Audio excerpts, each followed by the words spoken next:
Good afternoon. My name is Chanel Locke. Today I am going to be demonstrating how to make your own oil paint. After I did extensive research online, I figured out there is not a lot of information on making your own paint, but there are many benefits to making your own paint. There's a lot of recipes out there. Some of them aren't always that great. The recipe I use personally came with my molar here. Comes as a glass piece, and you put sand and you grind it with a little bit of oil so that it's a little bit rough, and you gotta kind of have to do that periodically to give it that texture back.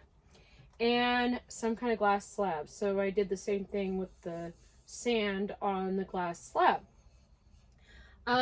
To make your own paint, you have to make a medium. So medium is something that the pigment goes into and allows it to bind to make the actual paint. So you really need to make some kind of medium, and there's recipes for that online, but I'm going to post the one that was given to me with my molar here, and it works really well. So you need some kind of medium and pigments. I found a great site called Kema, and here's like an example of some Kema magenta I made. So if you look here, it's super bright, has a nice consistency. I really love Kema pigments.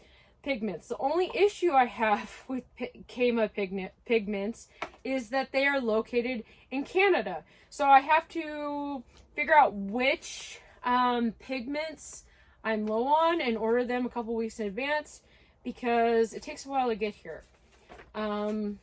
Here's the pamphlet they sent me originally. They have all these colors and they're super vibrant, and then they have some ones that they will show you on their site that are brand new. They do fluorescence and glow in the darks and metallics, things you can't normally order in a normal tube of paint. So I like having that control. The other nice thing about having that control is I can figure out how thick I want my paint, how thin I want my paint.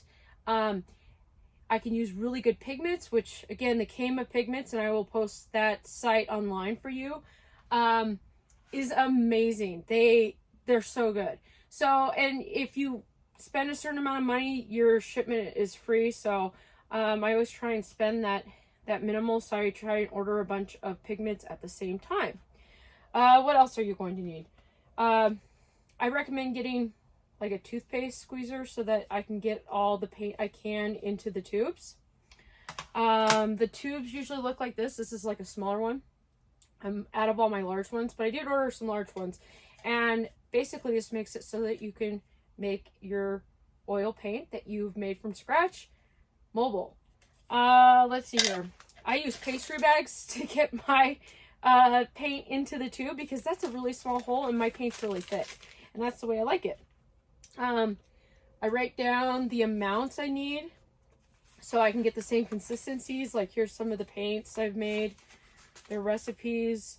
And then I modify them too. Like if the paint just becomes too thin, I thicken it up next time and then adjust those settings. To make my medium, I used one of those waxing pots that they use for eyebrow waxing. They're actually not very expensive and they don't burn your wax, which is really nice. I use that for encaustic as well, so it kind of has a dual purpose. So here's something else you can decide. I use walnut oil because it dries a little slower, but you could use linseed oil. There's a variety of different oils you can use that usually come in oil paint. So make sure you look at those and decide what kind of drying time you're going to need. Beeswax, order that in bulk. Again, I use this for encaustic, so it has double purpose. Some kind of scale, and my safety equipment. So glasses, respirator, and usually I use some kind of plastic gloves. On the side of these particular pigments, it will tell you if it is toxic. So some of them you really don't want to breathe in. You really don't want it on your skin. Today I am not going to use a toxic pigment because I am going to demonstrate, but I'm still going to use my respirator and my eyeglasses because I think it's just a good habit to get into. Also, be somewhere that's ventilated. I installed a ventilator up here that I can turn off and on. You could put a fan in there or open some windows. It's just not good to be breathing in this stuff, especially if you do it for a long period of time. So that's something else I'd think about doing. So I'm going to take you from the beginning. I'm making a medium all the way to the end on making your paint and getting in the tube, which is the best part. Okay, so let's go at it. All right, for our medium recipe, again, this is medium that I have left, but we need to make some more because I'm getting low. You're going to start out with 1 ounce of beeswax. So beeswax is pretty light. So I like to use a gram scale. These are fairly cheap and you can find them anywhere. They're used to like measure food and stuff. So I've got a little bit too much here.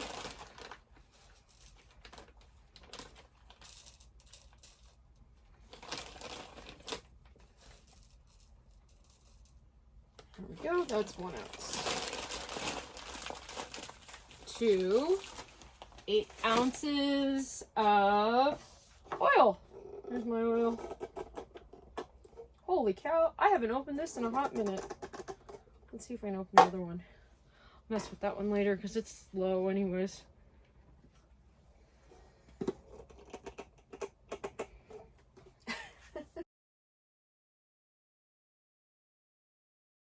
So I am ready to go. It says here you need 8 ounces of oil. That is done.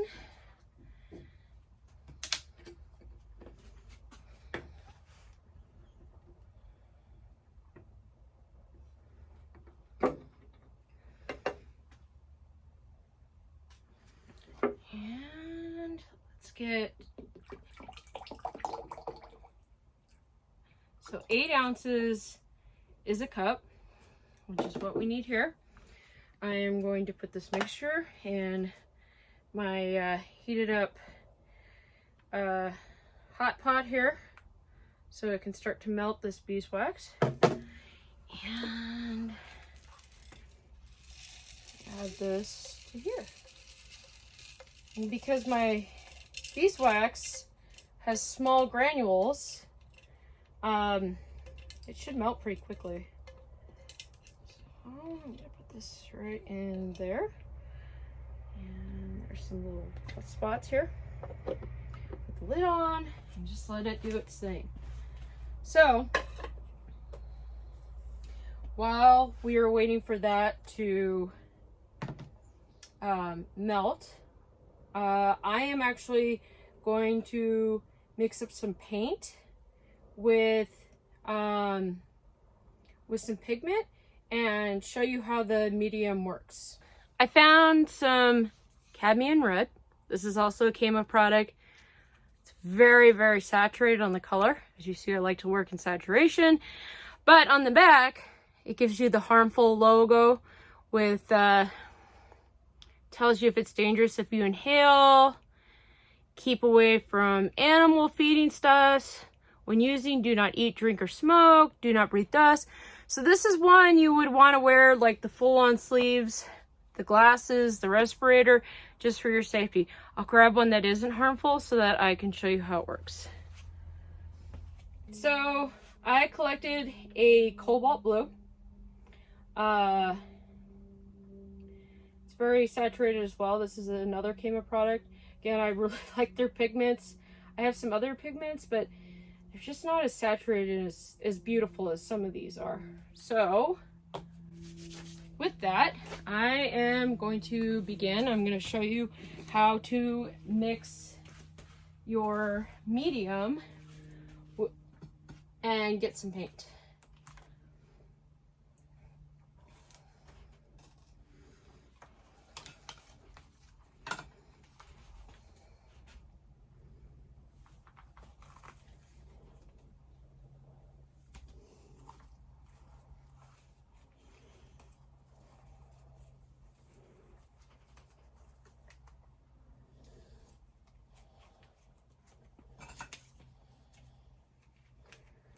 Okay, right here, I am fully ready to start mixing paint so that I don't breathe it in as a pigment.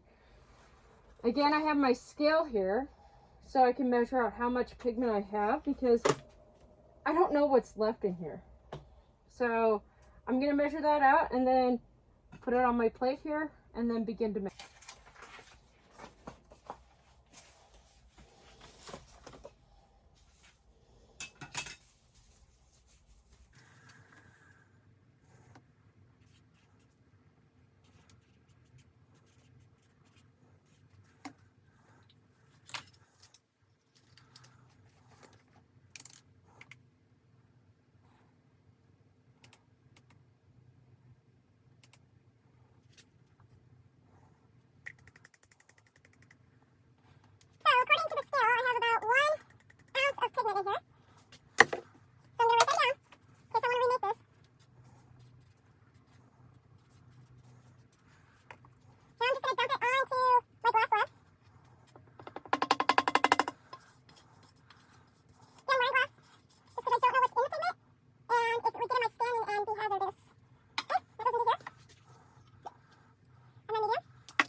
So I'm going to measure out what I got here.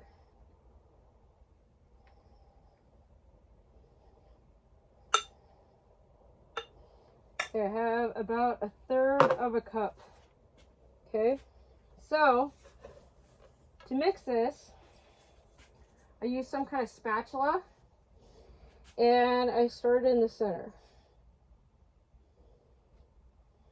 And I start with a little bit because if I add too much medium, it's going to water down my paint and make it kind of gross.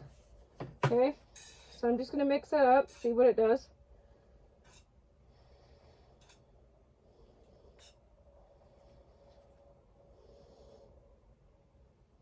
Add a little bit more.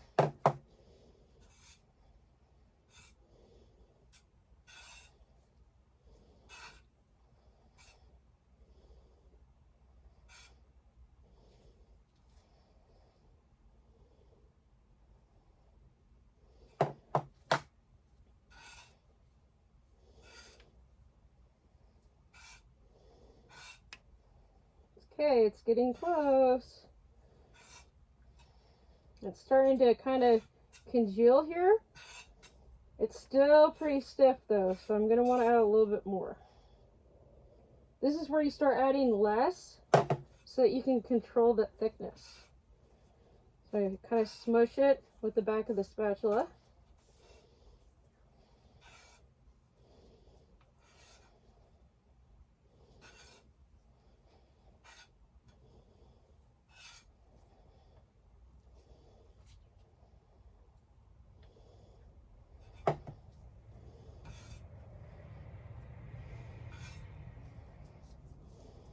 Really push that pigment.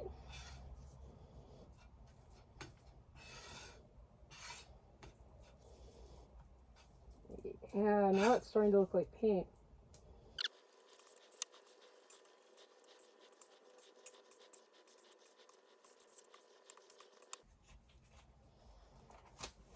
Alright, so now I can take off the respirator because I don't have any loose pigment anymore.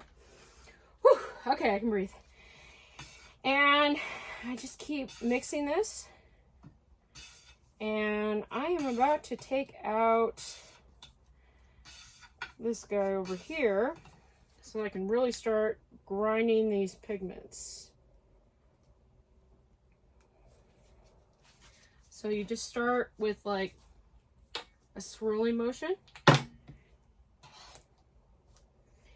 And you're just trying to break up all those little bits of pigment in here.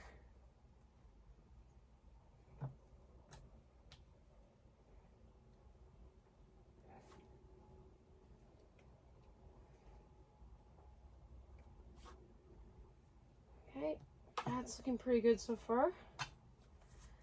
I am going to scrape it off of here and then move it back here to the corner so I can do it all over again.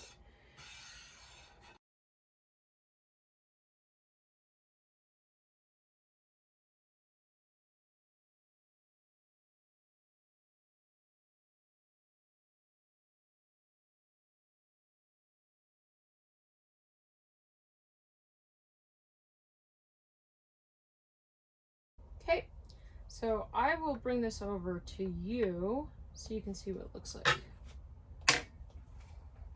Close up. So, has a pretty nice thickness. If I had more pigment, I would have made it probably a little bit thicker, but this will work really nicely for what I usually do with my paintings. So, how do I get it into the tube? Well, let me show you. I baked for about 14 years, so I got pretty good at getting food into pastry bags, like frosting and stuff. So I will show you that technique. You need some kind of container, right, to stand it up on, unless you have a partner. And here's my pastry bag. You flip it all the way almost to the bottom. Right here. So you don't want to fill it up from the top because you're going to lose a bunch of paint. You kind of grab it here, and then where I only have like this much at the bottom, so I can stuff it in there, and I put it over my container so I can stuff that blue paint in there. While I don't have my gloves on, let's see here, how much did I use? So I did have it at 2/3, and now I am down to about 1/3. So I am gonna say I used 1/3 of a cup of medium. Okay, and I'm gonna make my label for what this is. This is cobalt blue.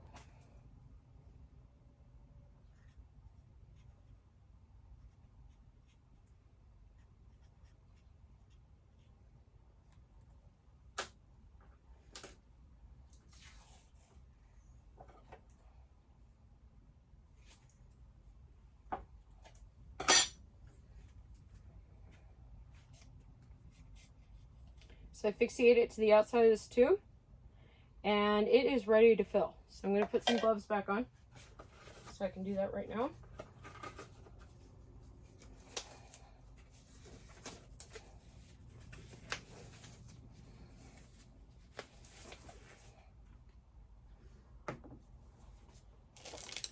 Have my pastry bag ready inside of some kind of container that I can smush it into. Got my scraper here.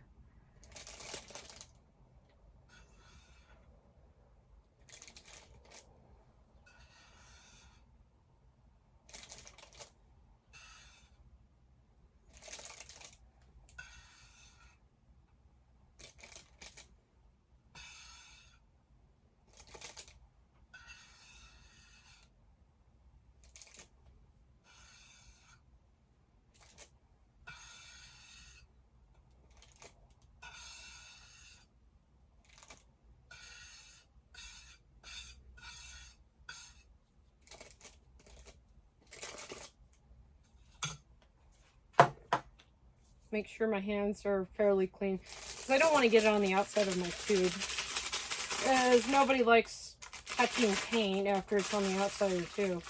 Okay, I squeeze it down. Now this is the hard part.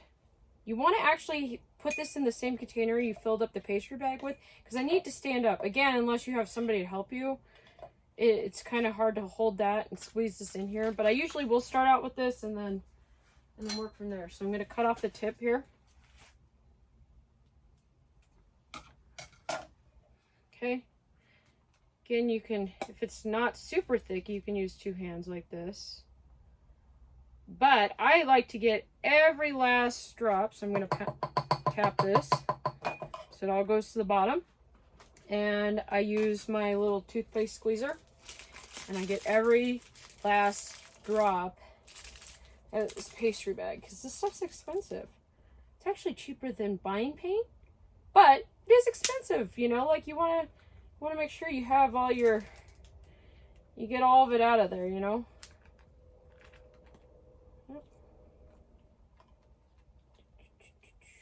Squeeze it out. Okay. I am pretty happy with that. That's been squeezed pretty good. Okay. I'm going to tap it again. So I got a little bit on the outside of my pigment. I'm going to stick it here on my notebook paper so I know what that looks like. And I can match it again later. So I got a little bit on my glove, which again, I don't want to touch the outside of my glove because then it gets all messy. I'm starting to get right now. So I'm going to wipe that off. Grab 2 new pairs of gloves. Grab my rag here that I've been using for painting. Wipe it off, make sure I got it all. I'm going to tap it again. Again, you could put your paint into glass containers. That's what's going on here, but I'm using a lot of magenta right now. So that's why it's in a glass jar, because that's like almost a jar and a half of pigment right there. Like went back into one jar. Okay, got my gloves. Now, to close this, and I know I got a little bit on here, so I'll wipe that off. So I don't want to get it everywhere. Especially if I'm going to store this and not use it right away. I don't want it to touch on my other paints and get them all dirty. So I'm going to clean that off. Grab my tube again. There's the label out there. Bring the 2 ends. So you want to fill it about 2/3 of the way. Because if you don't, it's all going to squirt out the top here. And you're going to lose a lot of paint again. So we don't want to do that. So I grab the end of it. Again, this tool is really helpful. And bring it through there. It's sealed. Now I'm just going to bring this down. And again. Nice. So, make sure there's no paint on the outside again.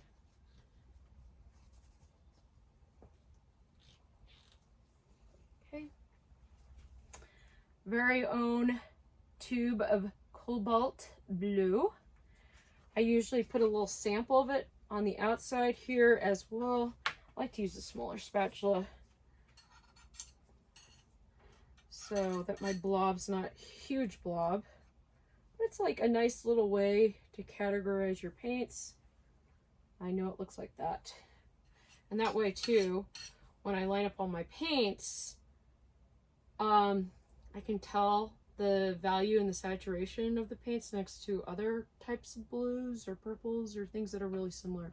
Okay, so I'm going to set this out because you kind of need to let this dry. If you don't, you're going to be touching wet paint for a while. So I usually leave these out for a while just to dry before I put them in the box, or I put them somewhere in the box that they're not going to touch other paint.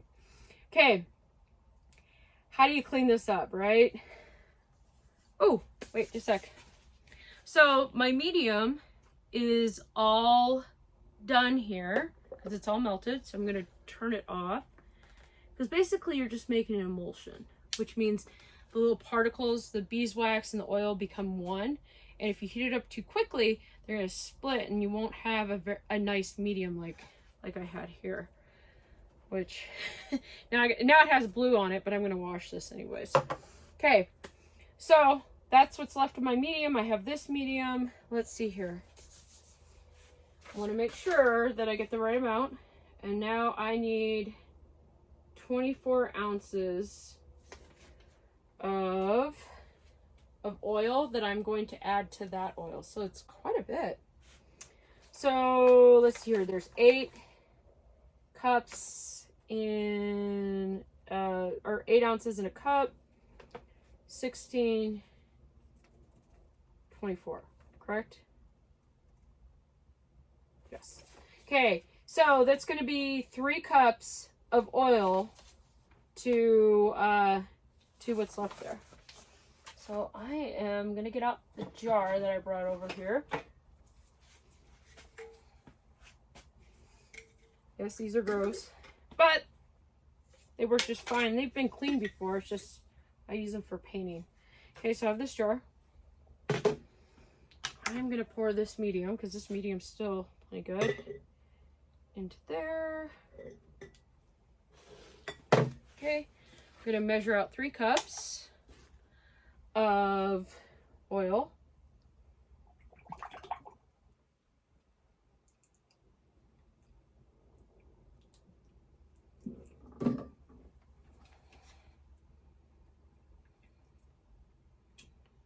One or 2, and now there's the rest, and 3.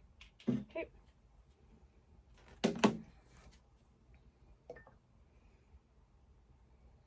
Okay, cool. Now I'm going to take this and add it to here. Whew. That stuff's falling apart. My happy little handle here. Okay, cool.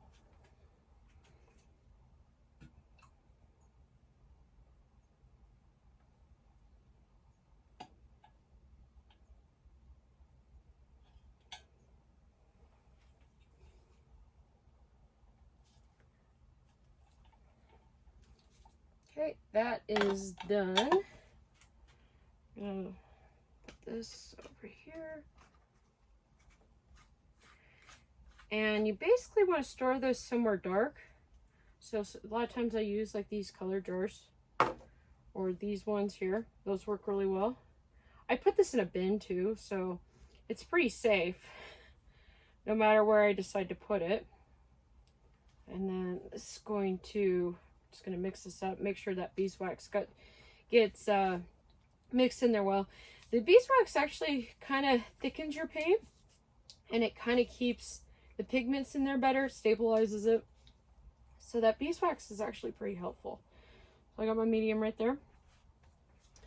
And that is going to go in my jar.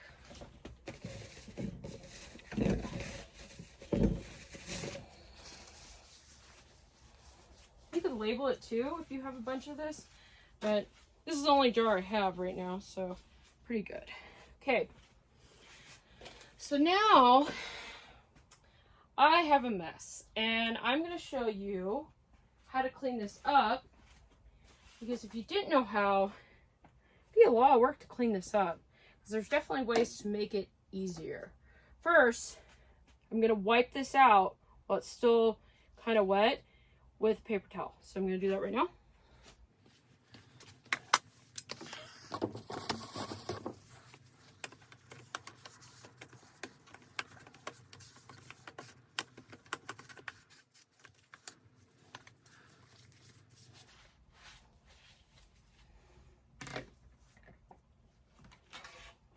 So that's pretty good.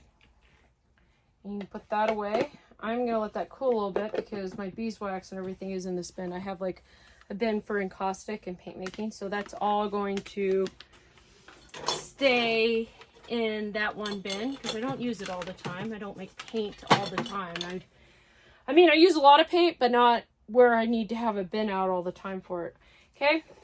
I'm going to wipe this off. All right.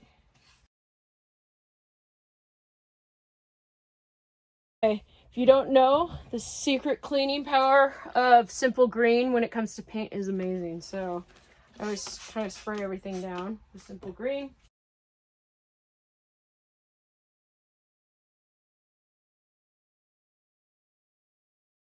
I go through a lot of rags, so I'm constantly using those. Wipe this down underneath. Now it's not going to mix with the next batch if I decide to do a new color next.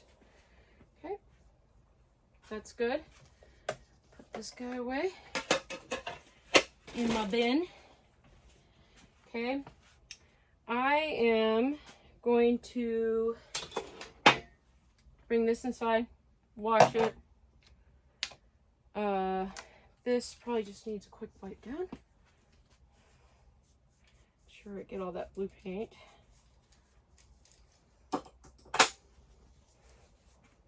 Okay, this can go back, and so can this. Down the top, make sure I don't have any oil anywhere.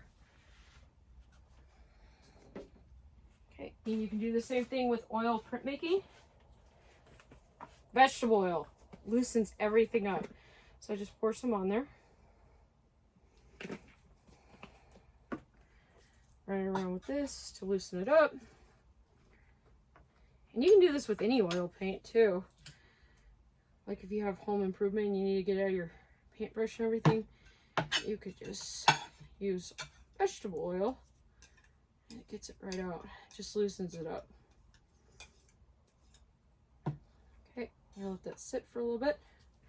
Grab this oil on the ground. Gotta keep my studio clean. Okay, what I do, scrape as much of it off as you can. Because we gotta make sure this is clean because we don't want this mixing with our next batch of paint. Right? Okay, turn this aside. Sometimes with the oil on the bottom, it starts moving off my glass countertop. I use this for painting. This is like a giant art easel for paint. So that's why there's glass on top, but it slides because there's a little bit of a tilt. So I'm going to take this and just scrape it into the garbage. I have to pull a lot of it with the rag.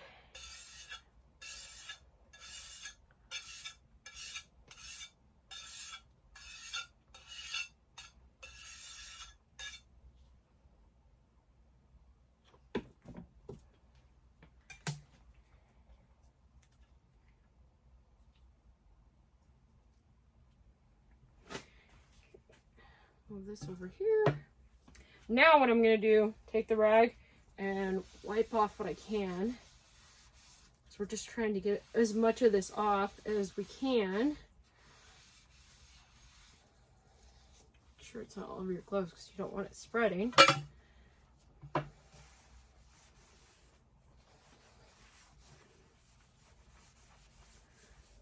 off.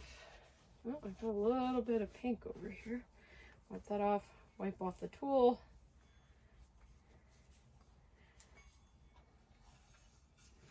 Wipe off the sides. A lot of it likes to hide underneath the glass slab. The only complaint I have of this is it's like really small. Like I wish I had a bigger glass plate. That would solve a lot of my problems, but I don't. So I learned to work with it. Okay, same thing here. I'm going to wipe this off.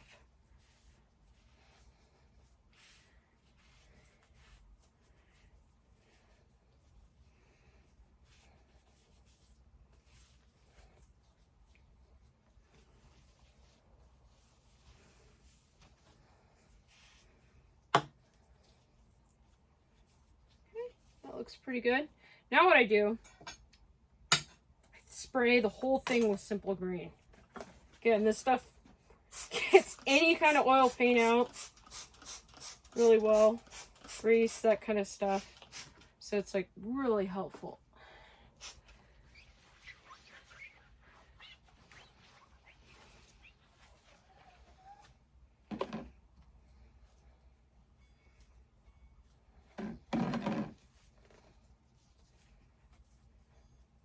It's looking pretty good. Happy with that. Let's see if we can get it off of here.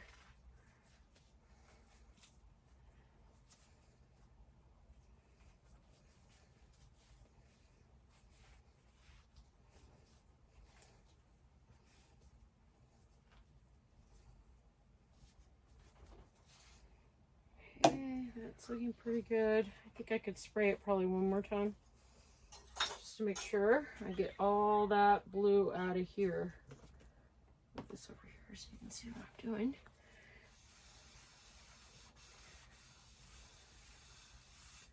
Okay, and make sure I get it off A little bit of wax there. Got it. Okay, so I can still see a little bit of blue. So I usually will change my gloves one more time and give it one last spray. I'm also going to change over my glove. Okay, it just gets too loaded after a while. Spray it real quick. One more glove. New rag.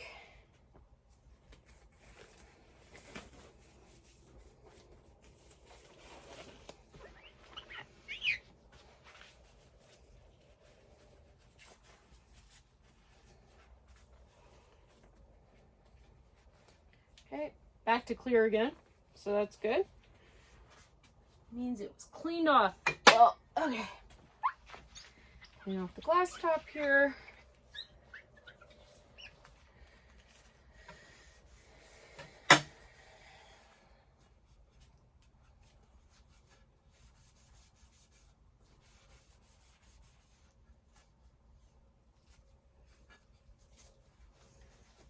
Making sure there's nothing underneath. Like again, the liquid likes to hide underneath here.